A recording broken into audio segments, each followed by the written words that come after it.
So as I was saying, welcome to Release and Restore. My name is Sherry. I like to make sure to put that out on the recording. Our focus tonight is going to be glutes, out and back of the glutes, gluteus maximus, side of the glutes, gluteus minimus and medius. Our hip flexor will come right inside the hip bone a bit. We'll get up into our low back and then maybe up towards our mid back. But of course, as you're coming in, you can roll any part of your body that you like. So foam roller or balls, of course, I love the balls. I think they always work the absolute best, but foam rollers will work as well. Choose a glute. We'll bring that ball underneath the glute. And you can do this in a seated position. You can lay down. So you could lay down. You could also come up to a wall, placing the ball between you and a wall. So just kind of that example, right? I would have my glute, the wall, and the ball in between, rolling here. So whatever, if that works best for you, and you can change around as you're rolling. We'll spend about 5 minutes or so here on the main part of our glute, and then we'll go into the outer glute. So the glutes are a big muscle group, and they're usually, for many of us, they're tight because we use our glutes a lot. And then if we spend time seated, many of our hip rotator muscles deep in the glute are contracted, shortened, tightened. And so they get tight and stiff.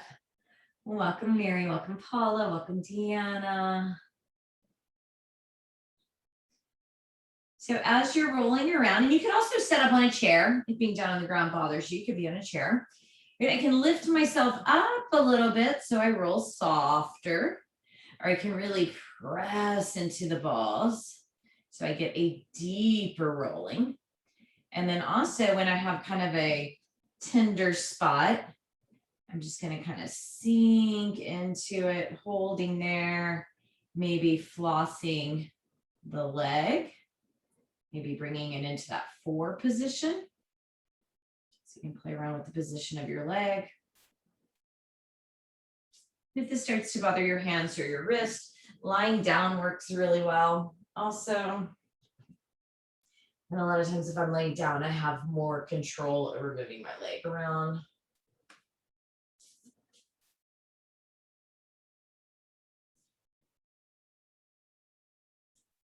So just finding that position that feels right to you. Welcome, Lorraine.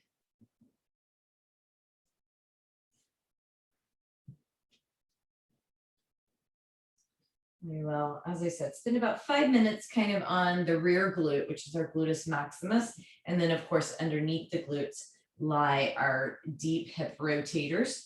So as we kind of press in, and then maybe even just kind of a little shifting. So I'm not really rolling as much as I'm kind of shifting on the ball.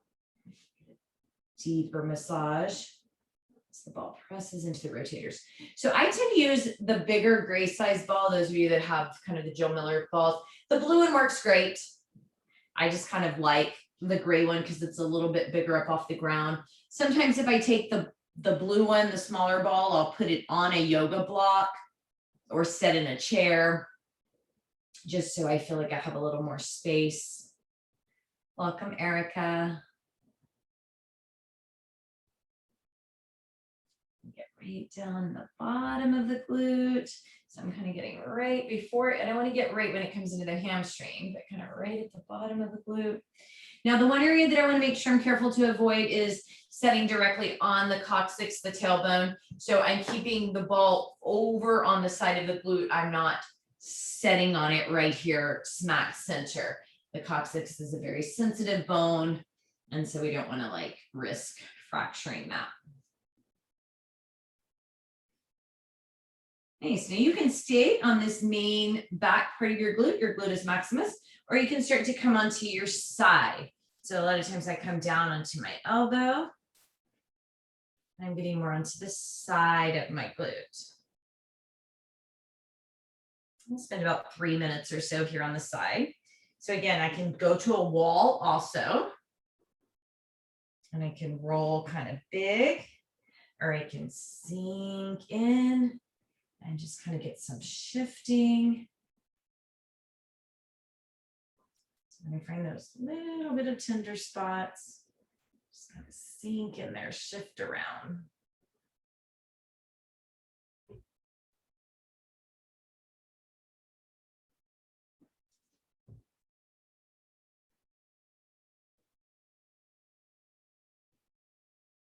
And then also even just kind of holding.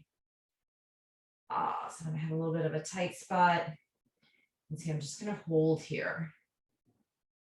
Breathe. I think I'm right where my IT band insert attaches, because I can kind of feel some sensation going all the way down my IT band. So what happens, the IT band is not as stretchy. Fascia is not as stretchy as, say, the muscle. So you want to loosen up where that IT band attaches, which then gives the IT band a little more flexibility because it's not being pulled on so tightly by the attachment. Again, I can play with my positioning. I can even come into this 4 stretch position, right? And come onto the side. And also just kind of work on flossing the leg. And I can get a little back and forth from the gluteus maximus in the back to the gluteus minimus on the side. So if you are fairly new to this, and you might not have heard me say this before, right? Just try things out, experiment a little bit. How do I know when I shouldn't do it? If it doesn't feel, good at all, like it's kind of taking your breath away, it makes you want to grit your teeth, bite your tongue, anything that's just like, oh, right, then just back off. Back off by maybe coming to a wall, back off by maybe lifting yourself up a little so the rolling is more gentle. So I always say kind of look for pain, not pain, sensation that you would call maybe a 5 to an 8 max. If it's like a 9 or 10, right, move. If it's maybe a 9 or 10 on the side, maybe you come back to the rear glute, because as I loosen up the gluteus maximus, it's going to loosen up some on the side. So just use judgment, and kind of that hurts so good versus just not good at all. And then after we've been here on our glute, between the back of the glute and the side of the glute, we've been on 8 minutes now. So you probably should notice a little bit of release at least, right? So if you're noticing some release of tension, you definitely know you're doing it right. And with that, we'll go ahead and switch over to the other glute, being prepared that when we first come onto the other glute, it might seem pretty intense because we've loosened up the first side. And now we get our mind kind of gets set on that loosening. And then we come into our second glute, our second side, and it's really tense again. So again, we'll start with kind of the main gluteus maximus for about 5 minutes. It's our glutes are big areas. And I can start light by kind of lifting myself up or going to the wall, less pressure on the wall. And then as things start to loosen up, I can allow my body weight to really press down into the ball. Welcome, Natalie. Welcome, Linda A.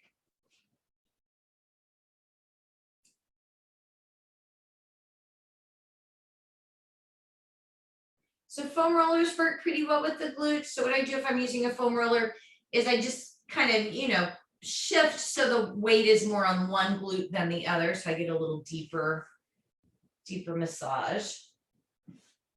Stick rollers are a little bit harder because it's hard to reach our glute. And I want to try to work on the whole area of the glute. So I'm coming, all the way up to where it starts to get bony into the pelvic bone. And then all the way down before I kind of get into the crease. So you think of kind of the glute crease. So this whole area is our gluteus maximus over our piriformis and all of our deep rotators. With the position of the leg.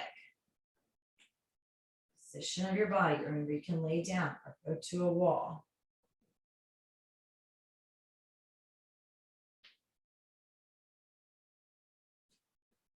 And you can also find those places where it feels a little more tender. Right even lay down and just let my body relax and sink into the ball. You can kind of take this little half butterfly, which will press into the piriformis, opening the hip flexor. Maybe I just kind of rock on the ball. So I'm not really rolling. I'm just kind of rocking over the muscle. So experimentation, right? Try things out. If you get any tingling like a nerve, just move a little bit. We don't want to agitate the nerves. If it's too intense that it's taking our breath away, maybe try going to the wall. Maybe try moving to a different area. And then, of course, my friends, you can always roll any part of your body that you like. We're just kind of, for the purposes of class, focusing on glutes, hip flexors, low back, which will also be part of the hip flexors. Take about another minute here on the main part of our glute.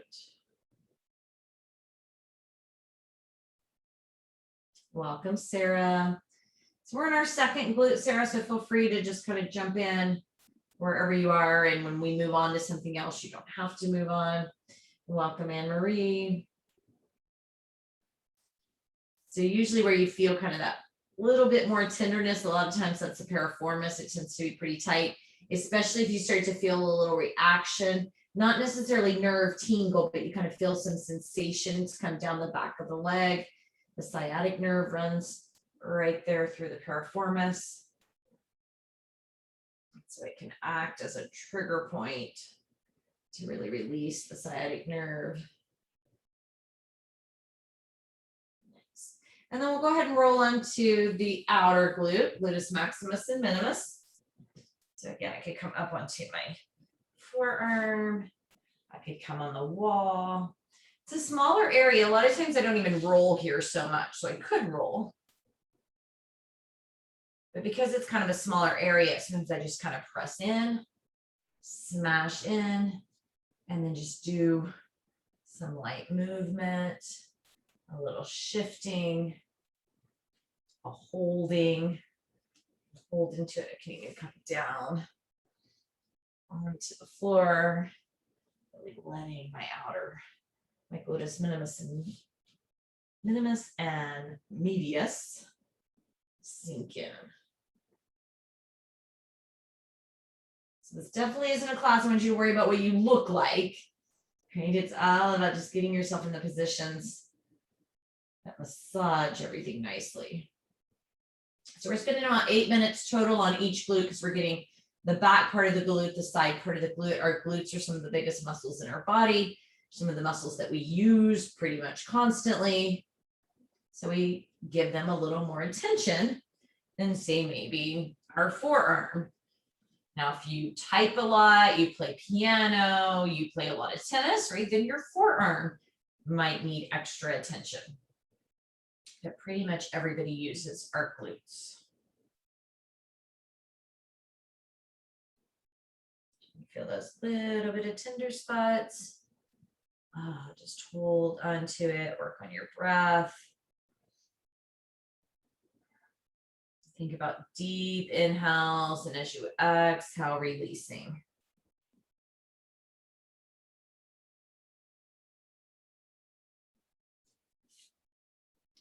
And then I can do some of that combo too, coming from the back of my glute to the side of my glute. Back and side.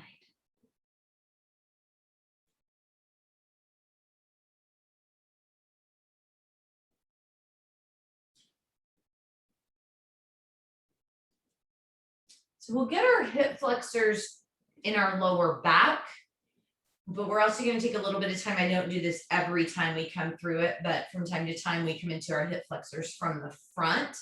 So I'm just kind of telling you what's coming, because in the area that we're going to come into, just because of kind of the natural curvature as we lay on our belly, you might find that you want a yoga block or even a book that's just a couple of inches thick to be able to place the ball on, coming up here in just a few seconds.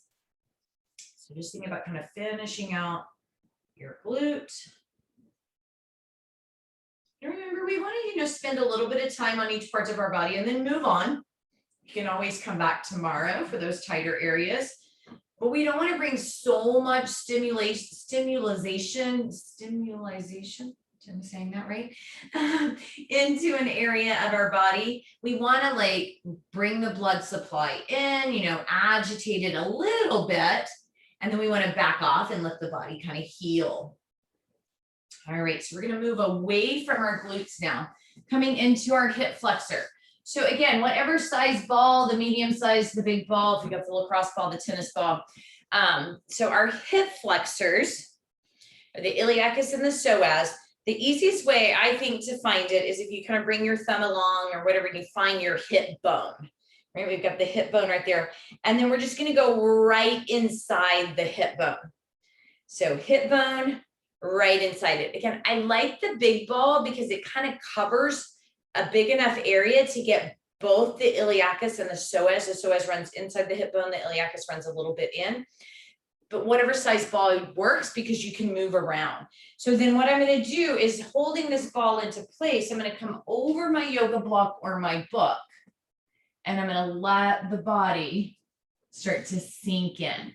Now I can have my knees, bend out to the side, whatever feels best to me. I don't want to roll into the belly. Right, so coming back up just so you can see that again. And I'm just right inside the hip bone. So if I put my hand on the hip bone, that ball is balancing on it. And then I might roll in just a half an inch or an inch. I don't want to come all the way over here into the internal organs. Those are pretty sensitive. I would want to use a much softer ball. Now, a good rule of thumb is I usually try to stay with my hip flexor for just about 3 minutes because it can oftentimes be really tender. If you know you have some hip flexor tightness, you could always stay 5 or 6 minutes. But usually you kind of really feel that. And then just play around with the position of your legs. So I'm on my right side. I like to bring my right knee and bend it a little bit. And then I can work on bending and straightening my knee. And I can take this little bit of kind of roll to one side and roll to the other. So I'm just kind of cross fibering the muscle. So the psoas kind of runs right inside the hip bone. If you imagine the hip bone, this kind of curved plate, the psoas runs inside of there, and then the iliacus is a little bit towards the belly. They come down through your quad, up through this hip area, and then they attach into your sacrum and your lumbar spine. And a lot of times I'll just hold here. So in a seated position, anybody that has to sit a lot for their work, the hip flexor gets shortened, contracted, and therefore pretty tight. We will do some nice hip flexor stretches if you're able to stick around for yin.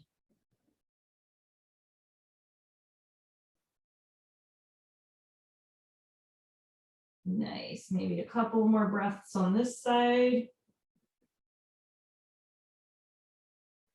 And then we'll gently ease our way up. Whew. Okay, maybe just, you can take a little bit of a stretch here. And then we'll come into the other side. So hip bone, the ball is like right inside the hip bone. If my pinky's on the hip bone, that ball is like touching my hand. Lay out over. It doesn't have to be a full yoga block either. It can even be something just a couple of inches thick. This yoga block's about 4 inches thick. And ease onto it gently, because I know that my left side is tighter than my right. So I was like prepared for it. But I can feel it so much more even. So you can kind of hold yourself up, your body weight up a little bit as you gently let the body sink into it.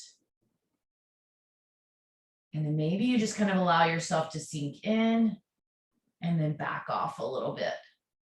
Sink in and back off.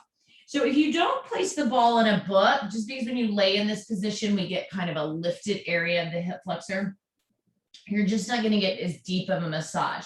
But other things that you can do, you can always use your thumb a little bit, your hand. to dig in. You could also lay on your back and take the ball here and just kind of get this rolling action. It's going to be a lot more gentle. And I could take my thumb and work that into the hip flexor also. Welcome, Brittany. Otherwise, we'll try to stick here for about another minute. And then we'll move into our low back for our remaining 8 or 9 minutes of class.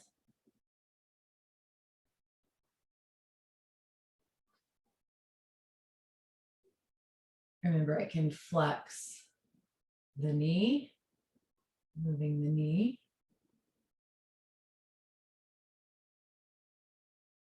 And then maybe try to just allow my body to relax, sinking into the ball. Nice, easy breaths.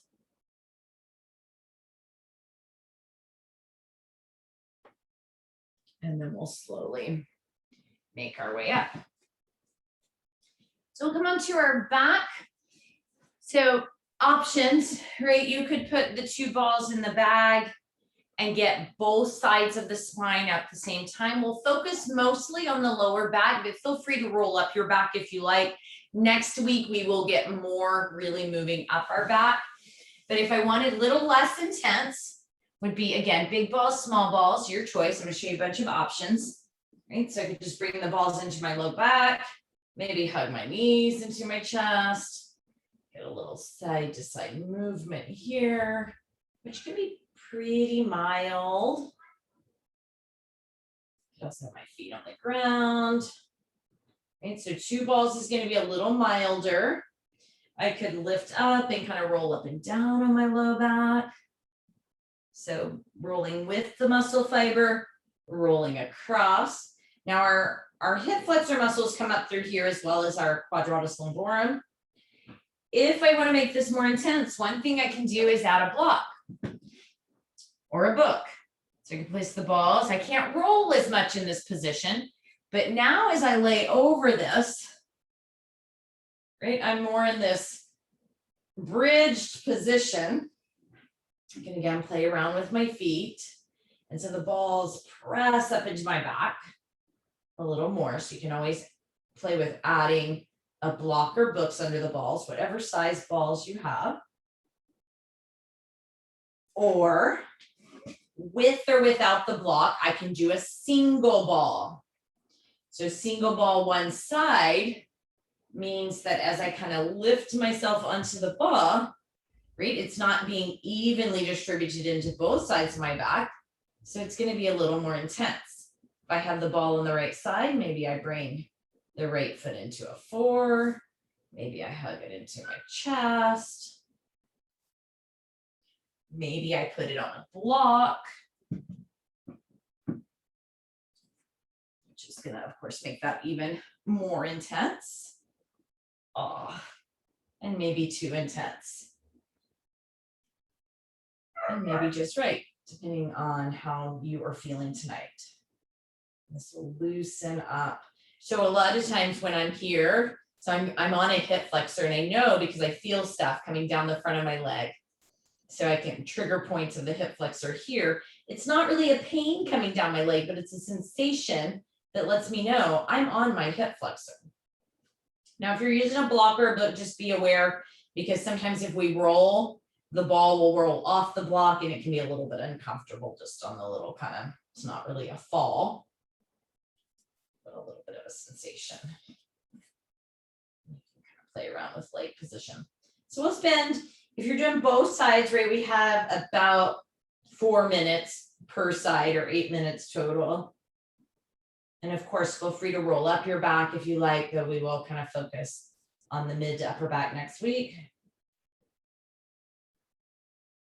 And then as always, feel free to work any part of your body.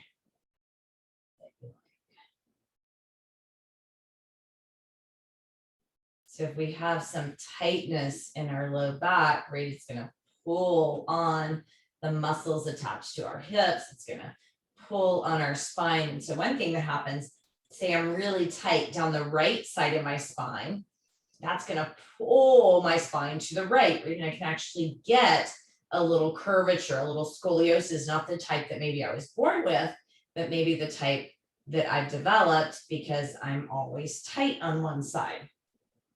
So if that were the case, we would want to roll the side that we're tight on, stretch the side that we're tight on, strengthen the opposite side to help put our spine back into alignment, along with, say, chiropractic work.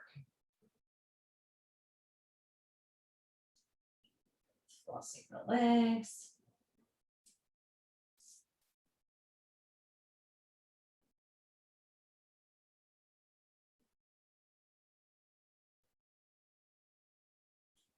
And then we'll just switch to the other side. So if you've been doing just one side, you can switch. If you're doing both sides at the same time, you can continue. Again, 2 balls, 1 ball, block, no block. I'm just on the block. I'm kind of digging it tonight, so I'm going to stay here.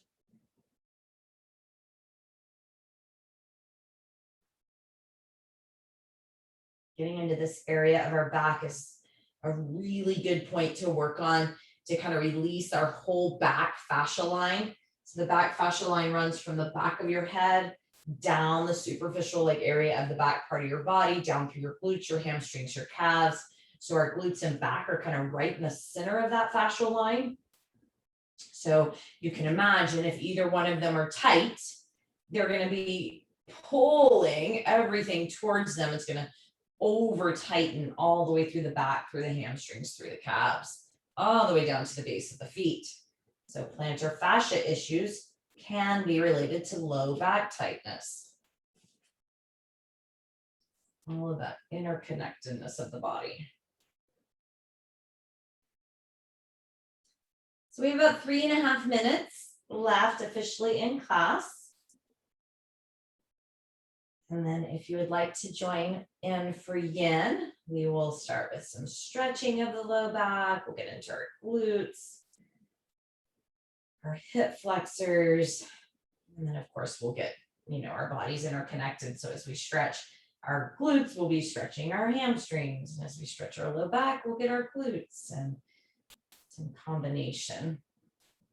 But we'll make sure to get the hip flexors, the glutes, the low back in yin tonight.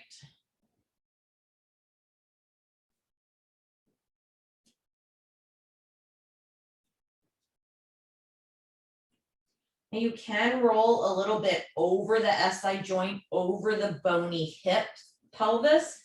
I just want you to be very gentle when you do so. I would not do that up on a block. I would do it on the floor, lifting myself up lightly, or even against the wall. So I'll just kind of show you that. So if I bring the ball kind of right onto my sacrum area, right, I'm not going to just let press into the ball.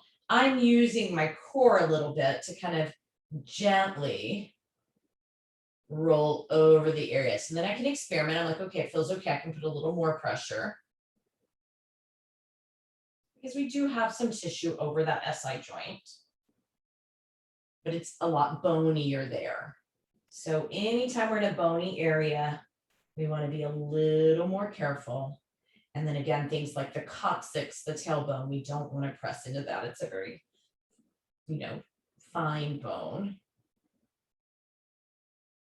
A lot of people will break their tailbone falling.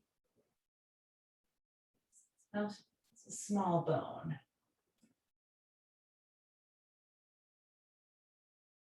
All right, so you have officially about 40 seconds left here. Please continue to roll. I'm just going to come on up and kind of clear my space a little bit. So a couple of things that I would like you to do after rolling: make sure you drink some fluids, right? We really kind of broke up some scar tissue, broke up some tightness. The body is good at flushing that stuff out, but we need water, we need fluids to do so. So you want to make sure that you get some water. And then if you can come back for yin, we'll just log back in a couple of minutes. And we'll spend some time stretching those areas. So thank you all so much. Have a beautiful evening, and I'll see many of you back in a minute or two.